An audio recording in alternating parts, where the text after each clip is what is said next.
I si algú encara té algun dubte sobre si ens en sortirem, permeteu-me que faci d'historiador un moment. Us he avisat al principi que al final faria unes reflexions històriques amb vosaltres. Doncs permeteu-me que faci d'historiador, per dissipar dubtes sobre si ens en sortirem. Us explico dues històries. Una és més dolça d'explicar, l'altra és un pèl més trista. Comencem per la més dolça. A finals del segle XVIII, els catalans, malgrat tots els malgrats que vosaltres ja sabeu, es havien llançat a la conquesta de les rutes oceàniques.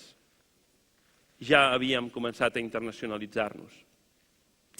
Els nostres vaixells portaven productes catalans i una mica d'arreu, cap al Rio de la Plata, cap a Cuba, cap a la desembocadura del Mississippi, cap als estats del nord dels Estats Units, que encara no eren Estats Units, cap a la Gran Bretanya, cap a Alemanya.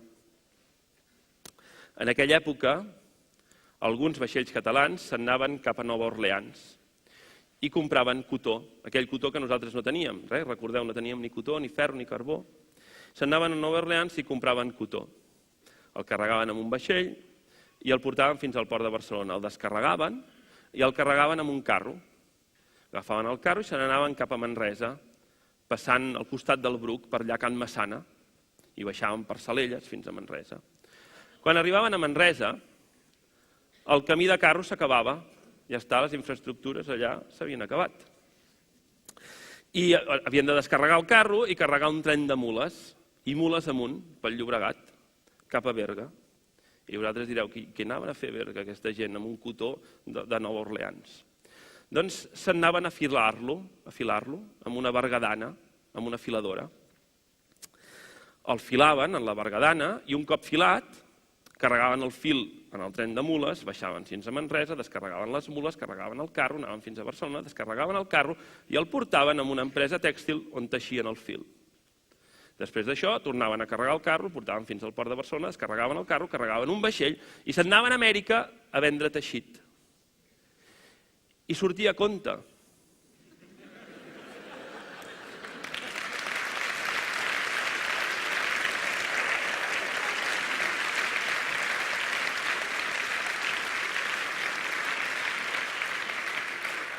Com veieu,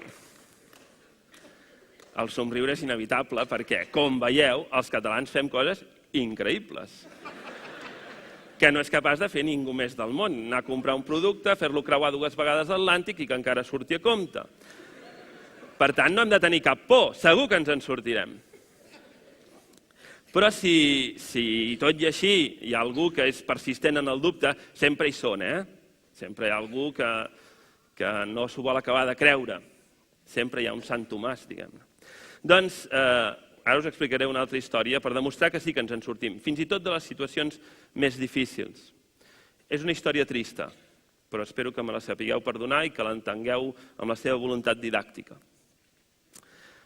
Podria haver triat l'11 de setembre de 1714, que molts de vosaltres m'heu sentit explicar qui sap a quin lloc remot de Catalunya o fins i tot pels carrers de la pròpia ciutat, però no ho faré. No us explicaré les darreres hores de la Catalunya o de la Barcelona resistent. Una altra història, un altre moment de la nostra història. M'heu d'acompanyar en aquest viatge. Imagineu que estem a l'alba del 15 d'octubre de 1940. Imagineu que esteu tancats en un calabós, al castell de Montjuïc. Acabeu de signar el vostre testament personal i polític.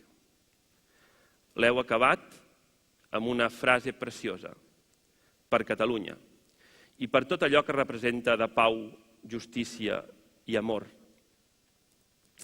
L'ha escrit a un home al qual afusellaran d'aquí pocs minuts. De fet, pel passadís, se senten unes passes que s'acosten. S'aturen. Ara són els forrellats els que trenquen el silenci de la nit. S'obre la porta del calabós. Us venen a buscar. D'aquí uns minuts us afusellaran. Sou el president Lluís Companys. Aquell dia, aquella matinada, del 15 d'octubre de 1940, mentre el president caminava pel camí de ronda del castell de Montjuïc i veia a la seva dreta la capital del seu país ocupat per un exèrcit que a tot arreu de l'estat espanyol, s'autoanomenava Ejército Nacional, a tot arreu, a les Canàries, a Euskadi, a Melilla, a Galícia, a Madrid, a tot arreu, excepte quan havia trepitjat el territori de Catalunya, en què havia passat a autoanomenar-se ell mateix Ejército de Ocupación de Catalunya, perquè ells sí que ho tenen clar. Doncs aquella matinada, quan el president veia la capital del seu país ocupat per un exèrcit enemic, on era l'esperança? On era l'esperança de la llibertat? On era l'esperança per a Catalunya? I per a Europa, ocupada pràcticament íntegrament pels nazis i pels seus aliats, entre els quals en aquell moment hi havia el mateix Stalin. On era l'esperança? La resposta a aquesta pregunta és extremadament cruel. No n'hi havia d'esperança. I literalment desesperats, una generació de catalans i de catalanes, sobretot de catalanes, va viure per fer viure els seus fills i per fer-nos viure a tots nosaltres. És des d'aquesta generació que ens parla un poeta, en aquest cas Salvador Espriu, quan ens recorda que hem viscut per salvar-vos els mots, per retornar-vos el nom de cada cosa. I els versos continuen, encara que habitualment ningú ens els diu. I els versos diuen: perquè seguíssiu el recte camí d'accés al ple domini de la terra. I que ens demana des dels mateixos versos que ens mantinguem per sempre fidels al servei d'aquest poble. Nosaltres hem de saber recollir el testimoni d'aquells que ens han precedit. En cadascun dels nostres gestos hem d'honorar la memòria d'aquells que van morir per Catalunya, esperant que Catalunya no morís amb ells. El mateix president Companys ens havia assenyalat el camí que ell mateix havia de seguir un dia, quan l'1 de març de 1936 havia arribat a Barcelona després d'un any i mig de presó. 1 de març de 1936, després d'un any i mig de presó, torna a Barcelona i diu: venim per servir els ideals. Portem l'ànima amarada de sentiment. Res de venjances, però sí un nou esperit de justícia i reparació. Recollim les lliçons de l'experiència, tornarem a sofrir, tornarem a lluitar i tornarem a vèncer.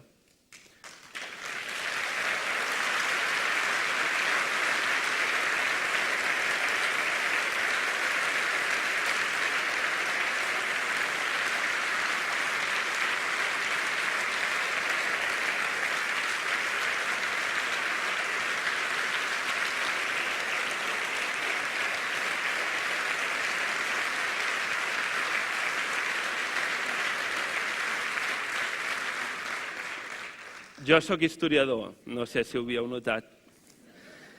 Confio que em sapigueu perdonar aquests possibles excessos historicistes, però insisteixo que eren amb la voluntat d'assenyalar que sempre ens en sortim en qualsevol àmbit, sigui quina sigui la magnitud de la desfeta, i que per tant segur que el nostre camí ara és molt més fàcil.